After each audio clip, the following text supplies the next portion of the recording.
চুল কি আপনার রুক্ষ, শুষ্ক আর প্রাণহীন হয়ে গেছে? আপনিও কি আপনার চুলে ন্যাচারাল শাইন আনতে চান? তাহলে আজকে এই ঘরোয়া হেয়ার প্যাকটি আপনার জন্য। মাত্র কয়েকটি সহজ উপকরণ দিয়ে এই ব্যানানা হেয়ার মাস্কটা চুলকে করবে সফট, শাইনি এবং বিউটিফুল। আপনার চুলের সঠিক যত্ন নেওয়ার জন্য ভিডিওটি প্লিজ লাস্ট পর্যন্ত দেখার অনুরোধ রইল। নমস্কার বন্ধুরা, welcome back to my Rimi's glow diary channel. আমি রিমি।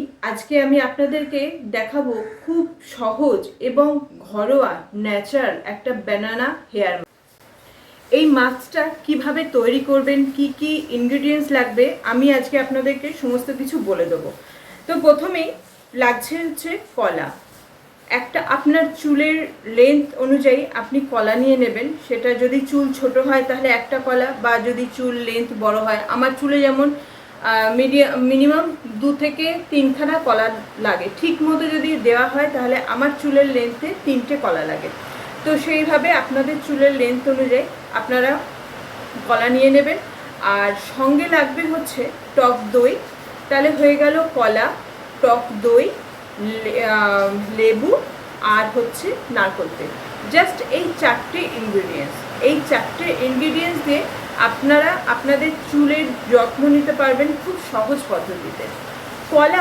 কলা আমাদের স্ক্যাল্পের যে আমাদের চুলের আমাদের স্ক্যাল্পের পুষ্টি যোগাতে ভীষণভাবে হেল্প করে।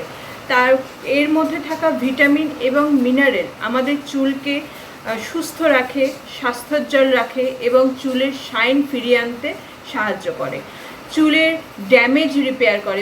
অনেক সময় হয় আমাদের চুলের দুমুখ চুল যেটা বেরোয়, সেই চুল একটু লম্বা হওয়ার পরেই চুলটা দুটো মুখ হয়ে যায়, ফেটে যায়।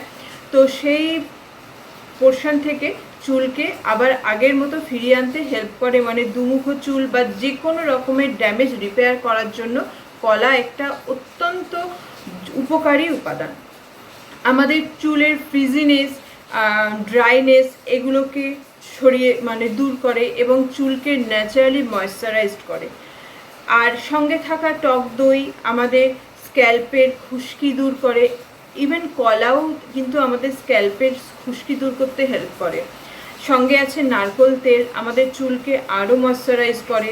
একটু লেবুর রস, সামান্য একটু লেবুর রস, আপনারা যদি 3টে কলা নেন আপনাদের চুলের লেন্থ অ্যাকর্ডিং, 3টে কলা, 2 চামচ টক দই, 1 থেকে 1.5 চামচ হচ্ছে কোকোনাট অয়েল, আর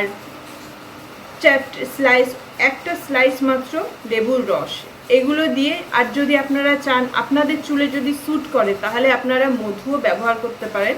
সেটাও সামান্য, 1/2 চামচ বা 1 চামচ ম্যাক্সিমাম।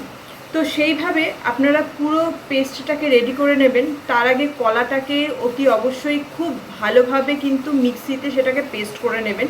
যদি কলাতে কোনো রকম দানা থেকে থাকে তাহলে কিন্তু কলার যে টুকরোগুলো সেগুলো চুলে প্রচণ্ড বাজেভাবে আটকে যায়, খুব অসুবিধা হয়। তখন আপনারা কলাটাকে খুব ভালোভাবে পেস্ট করে নেবেন।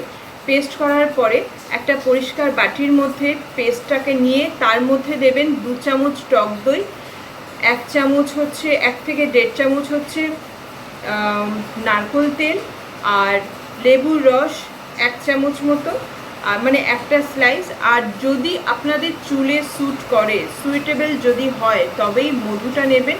সেটাও 1/2 চামচ থেকে ম্যাক্সিমাম 1 চামচ। পুরো পেস্টটাকে ভালো করে মিক্সড করবেন। মিক্সড করে পরিষ্কার চুলে আগের দিনকে চুলে শ্যাম্পু করে নেবেন। কোনো নর্মাল বা হোমমেড শ্যাম্পু দিয়ে, আমি লিংক দিয়ে দেবো নিচে, আপনারা দেখে নিতে পারবেন। হোমমেড শ্যাম্পু দিয়ে আপনারা প্রথমে পুরো চুলটাকে ভালো করে ধুয়ে নেবেন। তারপরে পরের দিনকে পরিষ্কার চুলে, পরিষ্কার স্ক্যাল্পে আপনারা ওই মাস্কটাকে ভালোভাবে অ্যাপ্লাই করে আধ ঘন্টার জন্য ছেড়ে দেবেন। তারপরে আবার সেটাকে ভালো করে ধুয়ে নেবেন। এইভাবে আপনারা যদি সপ্তাহে 1 দিন করে এই প্যাকটা, এই ব্যানানা হেয়ার মাস্কটা আপনারা ইউজ করেন, আপনারা দেখতে পাবেন মাত্র 2বার ইউজেই আপনারা, প্রথমবার ইউজেই তো আপনারা আপনাদের ডিফারেন্সটা ভালো মতোই বুঝতে পারবেন। কিন্তু 2বার ইউজ করার পর থেকে আপনারা খুব ভালোভাবে বুঝতে পারবেন যে আপনাদের চুলের যত ড্যামেজ ছিল সেগুলো আস্তে আস্তে রিপেয়ার হওয়া শুরু হচ্ছে। চুলের সিল্কি, শাইনি এবং সবথেকে বড় কথা ভীষণ বাউন্সি যে একটা থাকে, বাউন্সি যে একটা ভাব থাকে আমাদের চুল থেকে, সেটা হারিয়ে যাচ্ছে। তো সেই জিনিসটা আবার আস্তে আস্তে ফিরে আসে। আপনারা প্লিজ এই মাস্কটাকে ইউজ করুন, এবং যদি ভিডিওটা আপনাদের ভালো লেগে থাকে লাইক করতে ভুলবেন না, আর কমেন্ট করে জানাবেন যে আপনাদের চুলে এই মাস্কটা কতটা হেল্প করেছে আপনাদের চুলেকে ইমপ্রুভ করতে। আর রিমিস গ্লো ডায়েরি চ্যানেলকে সাবস্ক্রাইব করে এগিয়ে নিয়ে যেতে সাহায্য করবেন। আজকের মতো এখানেই, দেখা হবে আবার নতুন কোনো একটা ভিডিওতে। নমস্কার।